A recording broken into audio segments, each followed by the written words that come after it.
نحمده ونصلي على رسوله الكريم أما بعد فأعوذ بالله من الشيطان الرجيم بسم الله الرحمن الرحيم سورة الملک، اس کا سلسلہ کل شروع ہوا تھا۔ جو آیتیں آپ کے سامنے آئی تھی اس میں یہ بات سر فہرست تھی کہ اللہ کی ذات عالی ہے، بابرکت ہے، ہر چیز پر قادر ہے، پورے عالم میں اسی کا راج ہے۔ اور آج آپ نے سورۃ الانفطار کی آخری آیتیں سنی، وما ادراک ما یوم الدین ثم ما ادراک ما یوم الدین۔ یہاں یہ بتایا جا رہا ہے کہ اس عالم میں بھی، آخرت میں بھی اللہ کا ہی راج ہوگا۔ لا تملک نفس لنفس شیئا، کوئی کسی کے لیے اختیار نہیں رکھے گا۔ والامر یومئذ للہ، اختیار صرف اللہ کا ہوگا۔ جس یہاں بھی اللہ کے لیے ہے وہاں بھی اللہ کے لیے ہے۔ ان آیتوں کا مقصد ہی کیا ہے کہ ہماری توجہ اللہ کی طرف جائے، ہمارا اللہ کی طرف رجوع ہو۔ اگلی آیتوں میں یہ بات بتائی جا رہی ہے بطور نمونے کے کہ اللہ رب العزت کیسے قادر ہے۔ الذی خلق سبع سماوات طباقا، جس نے 7 آسمانوں کو پیدا فرمایا ہے، طباقا تہبتے تہبتے۔ آپ علیہ السلام کی مبارک حدیث موجود ہے، آپ علیہ السلام نے فرمایا کہ ایک آسمان کی مسافت دوسرے آسمان تک 500 سال کی مناسبت سے ہے، اور پھر دوسرے آسمان، تیسرا، پھر چوتھا، ہر ایک کے درمیان میں 500 سال کی مسافت ہے، اور ہر ایک آسمان بغیر ستون کے کھڑا ہے، کوئی کسی کے اوپر گرتا نہیں ہے۔ ما ترى فی خلق الرحمن من تفاوت، اور یہ جو اتنے بڑے بڑے آسمان جس نے پورے عالم کا احاطہ کیا ہوا ہے اور جو بغیر ستون کے ہیں، اللہ پاک آگے دعوت فکر دے رہے ہیں کہ اے میرے بندے، تو اوپر آسمان کی طرف نگاہ اٹھا کے دیکھ لے۔ ما ترى فی خلق الرحمن من تفاوت، رحمان کی تخلیق میں تجھے کوئی خلل نظر نہیں آئے گا کہ اس آسمان میں کہیں بیچ سے کوئی شگاف پڑ گیا ہو، کہیں دراڑ آ گیا ہو، کہیں سے کوئی ٹوٹ پھوٹ ہو۔ ما ترى فی خلق الرحمن من تفاوت۔ ہم تو یہاں چھوٹی سی چھت بنا لیتے ہیں، کچھ عرصے کے بعد دیکھ لیں تو ہلکی ہلکی لائنیں اس میں پڑ جاتی ہیں، لیکن وہ آسمان کب سے قائم ہے، اللہ اکبر، اور کتنا بڑا ہے، اور اس کے اوپر دوسرا، پھر تیسرا۔ ما ترى فی خلق الرحمن، یہ ہے اللہ کی قدرت۔ جو اتنے بڑے قدرت والی ذات موجود ہے، اللہ کہہ رہے اس سے تعلق بنا لو، اس کو ساتھ لے لو، اس کو ساتھ لے لو۔ فرجع البصر، آپ اپنے نگاہ ڈال دیجئے آسمان کی طرف۔ هل ترى من فطور، کیا تمہیں کوئی خلل نظر آتا ہے؟ ثم ارجع البصر کرتین، اور ایک بار نہیں، اللہ کہہ رہے ہیں بار بار نگاہ ڈالتے رہو، کرتین، بار بار نگاہ ڈالو۔ خاسئا، تمہاری جو نگاہیں ہیں وہ ناکام ہو کر کے اور حسیر، تھکی ہوئی واپس آئے گی، لیکن کوئی شگاف، کوئی دراڑ، کوئی خلل تمہیں نظر پھر بھی نہیں آئے گا۔ اور پھر فرمایا وَلَقَدْ زَيَّنَّا السَّمَاءَ الدُّنْيَا بِمَصَابِيحَ، ہم نے قریب والا جو آسمان ہے، جو دنیا کے نزدیک والا آسمان ہے، سماء الدنیا، آسمان وہ جو دنیا والا ہے، بِمَصَابِيحَ، ہم نے ان کو چراغوں سے مزین کر دیا ہے، چراغوں سے مزین کیا ہوا ہے۔ مصابیح مصباح کی جمع ہے، بمانا چراغ کے ہیں، مگر یہاں پر مراد اس سے ستارے ہیں۔ اب دیکھیں رات کی تاریکی میں جب آسمان پہ نظر ڈالتے ہیں تو کیسے تارے چمک رہے ہوتے ہیں، کیا فضا بنی ہوتی، کیسے خوبصورت جگمگاہٹ ہوتی ہے۔ شہروں میں تو پھر بھی نظر نہیں آتا، دیہات میں، پہاڑی سلسلوں میں جہاں بالکل اندھیرا ہوتا ہے اور فضا بالکل آلودگی سے پاک ہوتی ہے، وہاں آپ آسمان پہ نظر ڈالیں تو کیا عجیب شان ہوتی ہے۔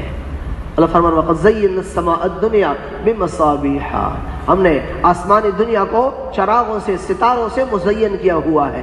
جس طرح آج ہم اپنے گھروں میں دیکھتے ہیں نا، چھوٹی چھوٹی اوپر چھت میں لائٹیں لگا دیتے ہیں، کسی ہوٹل میں جائیں، کہیں اور کہیں چلے جائیں، کہیں شادی حالوں میں چلے جائیں تو کیسا اوپر خوبصورت بنایا ہوا ہوتا ہے۔ یہ انسانی فطرت ہے، انسانی فطرت ہے. اللہ پاک نے انسانی فطرت کے مطابق دنیا کا نظام بھی بنایا ہے. اللہ اکبر. ہماری چھت کے دیکھیں کیسا عالیشان گنبد ہے، کیسی خوبصورت اس کے اندر شیشے لگے ہیں اور اس کے اندر آئینے لگے ہیں اور پھر لائٹنگ ہے. تو یہ انسانی فطرت کے مطابق ہے. بتانا چاہ رہے ہیں اللہ پاک، اے میرے بندے، ہم تمہاری کیسی فطرت کے مطابق ہم نے تمہارا انتظام کیا ہوا ہے، کیا کچھ تمہارے لیے مزین کیا ہوا ہے، تو پھر بھی ہماری طرف نہیں لوٹتا، پھر بھی ہماری طرف رجوع نہیں کرتا. تو بھائیو یہ بہت لمحہ فکریہ ہے. یہ سب کچھ اس لیے بنایا ہے، اے میرے بندے اس میں غور کر لے اور بنانے والے کی طرف توجہ لے جائے، رجوع اللہ کی طرف کر لے. یہ نہیں کہ ان بنی ہوئی چیزوں میں لگ کر اپنی 60-70 سال کی قیمتی سرمایہ وہ کہیں ضائع نہ کر بیٹھے. ان چیزوں میں لگ کر اپنے خالق اور مالک کو پہچانیے کہ وہ کیسے قدرت والے ہیں، جس کی یہ ایک مظاہر ہے، ایک جھلک ہے. اور یہی نہیں کہ آسمان کے ستارے یہ صرف خوبصورتی کے لیے نہیں ہے، بلکہ وَجَعَلْنَاهَا رُجُومًا لِلشَّيَاطِينِ، اور ہم نے ان کو شیطانوں کو مارنے کے لیے ذریعہ بھی بنایا ہے. شروع میں یہ جتنے بھی جنات ہیں یہ اوپر جاتے تھے اور فرشتوں کی آپس کی باتیں سنتے تھے کہ آج اللہ کی طرف سے کیا حکم نازل ہوا ہے. چنانچہ وہ فرشتوں سے سن لیتے تھے اور سن کر کے وہ باتیں نیچے زمین پہ اتار کے لاتے، اور جو کاہن ہے، جادوگر ہے، یہ فال دیکھنے والے ہیں، ان کے پاس جا کر ان کو بتا دیتے ہیں کہ بھئی اوپر آسمانوں میں تو یہ فیصلہ ہوا ہے، کل پرسوں فلاں وقت یہ حکم نازل ہونے والا ہے، یہ کچھ ہونے والا ہے، بارش ہونے والی ہے، طوفان آنے والا ہے، کوئی اور چیزیں ہونے والی ہے. تو یہاں پر یہ کاہن لوگوں کو بتاتے تھے. اس سے کیا ہوتا؟ وہ چیز ویسے ہی ہو جاتی. لوگ ان پر عقیدہ رکھ لیتے ہیں کہ یہ بھی غیب جانتے ہیں، دیکھو جیسے بتایا تھا ویسے ہی ہو گیا. یہ سلسلہ چلتا رہتا تھا، اور وہ 2-4 سچ کے ساتھ 96 جھوٹ بھی ملا دیتے تھے. تو ظاہر لوگوں ان پر عقیدہ ہوتا. اس طرح شیطان انسانیت کو ورغلاتے تھے. پھر جب آپ صلی اللہ علیہ وسلم کی بعثت ہوئی اور نبوت ملی تو اللہ پاک نے شیطانوں کا اوپر جانا بند کر دیا، اوپر جانا بند کر دیا. اب جو جاتا ہے تو اوپر سے فرشتے اس تارے کے ذریعے سے اس کو مارتے ہیں. وہ کبھی تارا خود بھی ٹوٹ کر ان کے اوپر گر جاتا ہے. رجوما للشیاطین، رجوما للشیاطین. سورہ جن ہے نا 29ویں بارے میں، قل اوحی الی انہ استمع نفر من الجن فقالوا انا سمعنا قرآنا عجبا. جب جنات کا اوپر جانا بند ہو گیا اور تارے ان پر ٹوٹنے لگے تو وہ آپس میں حیران ہو گئے کہ کیا معاملہ ہوا ہے.